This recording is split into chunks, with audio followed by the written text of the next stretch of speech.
Hello, everyone. My name is Skylar Gossett, and today I'm going to be presenting to you the country of Qatar. I'm a marketing major, and I am a senior at the University of West Alabama. So let's get started. First, we're going to talk about the history. In 1825, Al Thani established control over Qatar. In 1939, oil reserves are discovered and exploitation is delayed by World War II. Well, oil comes to replace pearling and fishing as Qatar's main source of revenue. In 1971, Qatar became independent on September 3rd. In 1990, let's see, I lost my page. In 1990, when Iraq invaded Kuwait, Qatar allowed foreign forces on its soil, and Qatari troops will later take part in liberation in Kuwait. In 2002, Qatar looms large in U.S. plans for a possible war against Iraq, and air bases developed and expanded, and Washington says it will deploy U.S. Central Command staff to Qatar. And right about this time, you see a lot of the Saudi Arabia and Iraqi forces starting to get involved with Qatar, and Qatar really wasn't a big fan of it.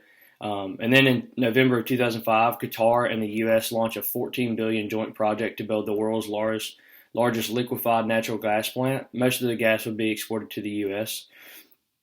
And in 2010, we kind of shift ways here and talk about sports. And this is when Qatar won the bid to host the 2022 FIFA World Cup, which will be happening in 2 years. So that'll be super exciting. In September 2014, Qatar and 4 other Arab states take part in U.S.-led airstrikes on Islamic militants in Syria. And like I said, around this time, U.S. is starting to get involved with Qatar and kind of helping them out a little bit. And a lot of this has to do with trade and oil, because later you will find out Qatar is one of the biggest oil manufacturers and petroleum manufacturers in the world. So, and in June of 2016, Saudi Arabia leads an air, land, and sea blockage by Arab countries in an attempt to get to Qatar to cut its alleged connections with terrorism and distance itself from Iran. And in December 2018, Qatar announces that it would withdraw with Organization of Petroleum Exporting Countries. And in January, citing is greater reliance of the city has a greater reliance of gas exports, although many regional analysts see it as symbolic move from Saudi influence. So that is my history, and we're going to get into the geography and location now. So Qatar, it's an Asian country where it's located in the east of Arabia, and it's a peninsula, and it borders the Persian Gulf and Saudi Arabia. And Doha is the capital, and it's actually the largest city in Qatar. So, and now we're going to get into the topography. Had trouble saying that. The topography consists of 4,416 square miles, with the terrain mostly flat and sandy grounds. However, Qatar does have a chain of hills, and that reach as high as 325 feet in height, which is pretty large sounding if you think about it. The climate of Qatar is a very very hot place. It's located along the coast. Therefore, the best way I could describe it is the humidity is pretty similar to Alabama. The summer season spans from May to October, and like I said, it's very very hot. June happens to be one of the hottest times of the year in Qatar, and it gets up to 108 degrees sometimes. So, like I said, imagine Alabama humidity, but a little bit hotter. 108. I don't think it's ever got to 108 in Alabama. And during the winter, Qatar only sees a low temperature of 59 degrees. So they most of the time they are just probably burning it up and don't really see a whole lot of cold spells, which I would actually be a huge fan of. Now we're going to talk about the social institutions. So healthcare and medical services are provided free to all of residents through government programs. The government also funds recreational and culture clubs and facilities for young kids as a part of its extensive youth welfare campaign. And a lot of the reason they can do this is from their revenue from oil. That has allowed them to do a lot in the communities. So now we're going to talk about education. All education is also free in Qatar and has benefited greatly from oil revenue, like I said before. And students in government schools are provided books and transportation. Most kids attend state schools, and some are encouraged to attend private schools if grades are good enough. Private school is also paid for as well, but like I said, you do have to have good enough grades to get into there. And among 142 countries ranked, Qatar fell in the top 10 for education, so that's pretty good. And also, as far as their education goes, they do have, primary school where they go from 1 to 6th grade, and they meet from 1 to 4th grade, and then they have a middle school that meets from I think 5th or 6th grade to 8th grade, and high school starts from 9th to 12th grade. So pretty similar to how the United States does it. Now we're going to talk about their political systems, and help. You got to bear with me here because the emir of Qatar, his name is very long, but Qatar has a political system that is called a constitutional monarchy, and obviously this is when a country is ruled by a king and queen whose power is limited by a constitution. And I didn't really see a whole lot about the queen of Qatar because all the websites just really wanted to focus on their emir, and the ruler of the country is called the Emir, and his name is Tamim bin Hamad Al Thani, and he was come in after his father, and the best way that I can explain it is they are in a hereditary system where it's pretty much a family thing. You don't.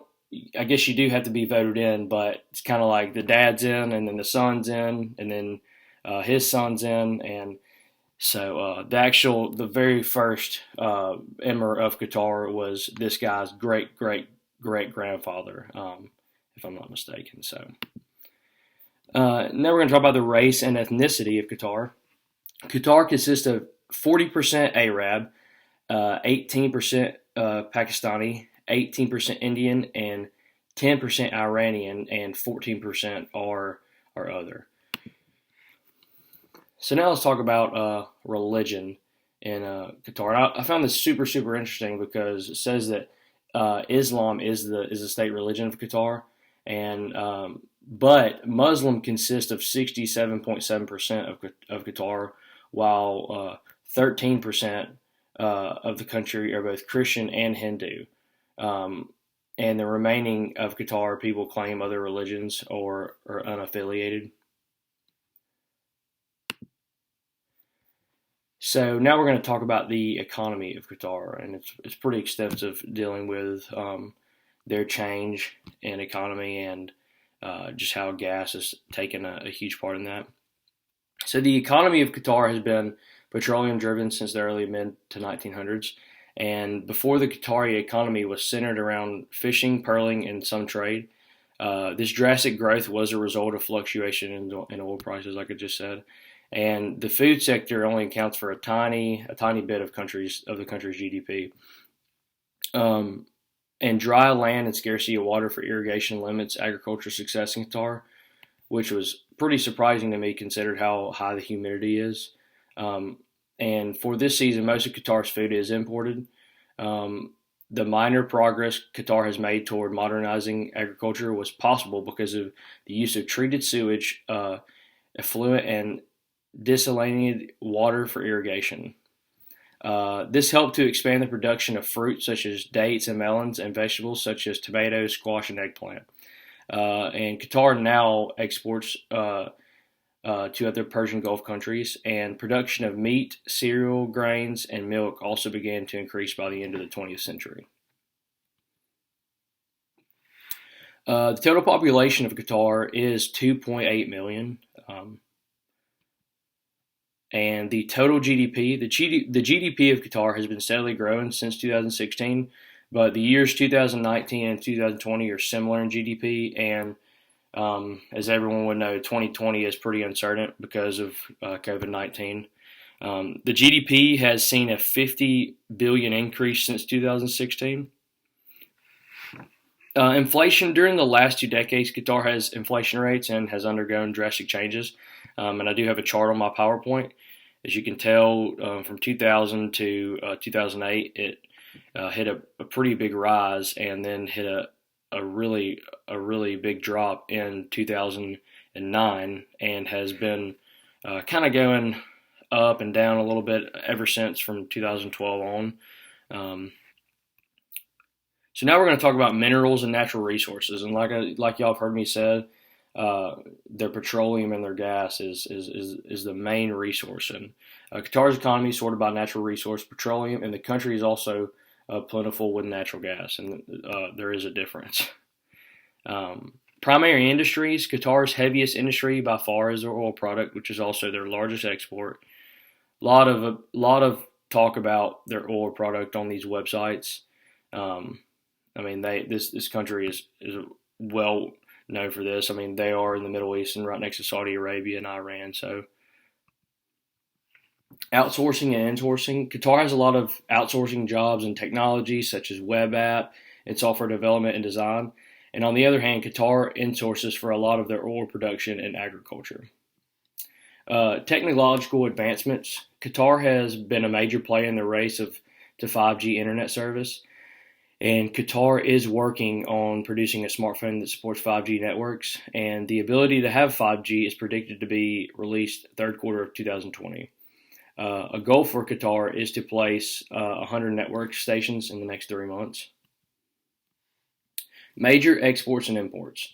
Qatar's largest export is petroleum, and second is natural gas. I know y'all feel like I've probably said that 100 times. I do.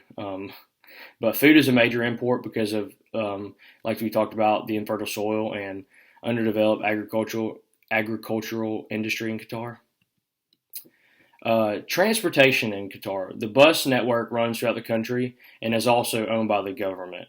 The country has one international airport, and this also implies that there are no domestic flights in Qatar. Qatar ships and receives most of their goods by air freight into and out of the Hamad International Airport. Qatar's official currency is the Qatar rial, and 1 Qatar rial equals 27 cents in US dollars. So, and I find that very, very interesting because the first time I actually ever heard of Qatar was because I had a strength conditioning coach in high school that got a job with Qatar's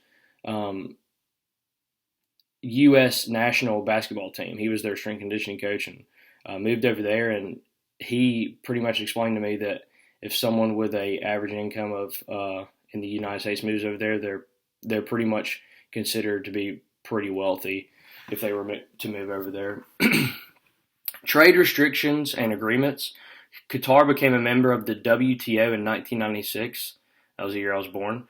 Qatar's average MFN applied tariff in 2012 and was 4.7%. It maintains a limited number of tariff exceptions approved by the GCC, such as alcohol, tobacco, and also wheat, flour, rice, feed grains, and powdered milk. And the living conditions were pretty hard to look up in Qatar. But it's said to be very livable and a very, very, very safe place, unlike its surrounding countries like Saudi Arabia and others.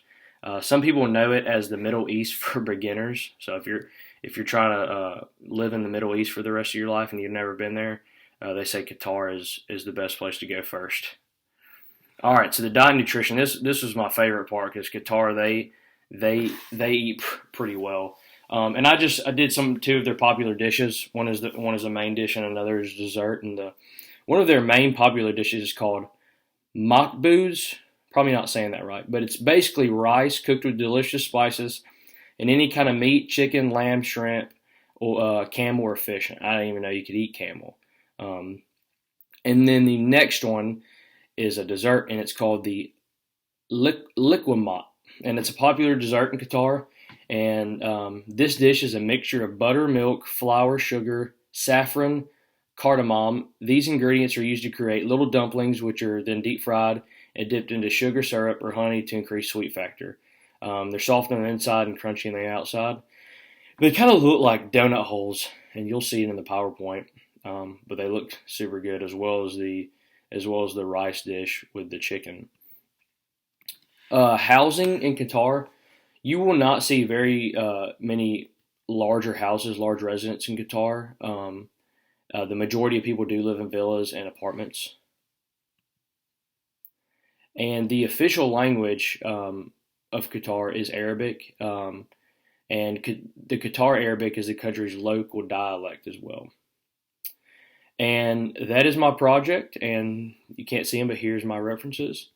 And thank you so much, and thank you for watching my video on the country of Qatar.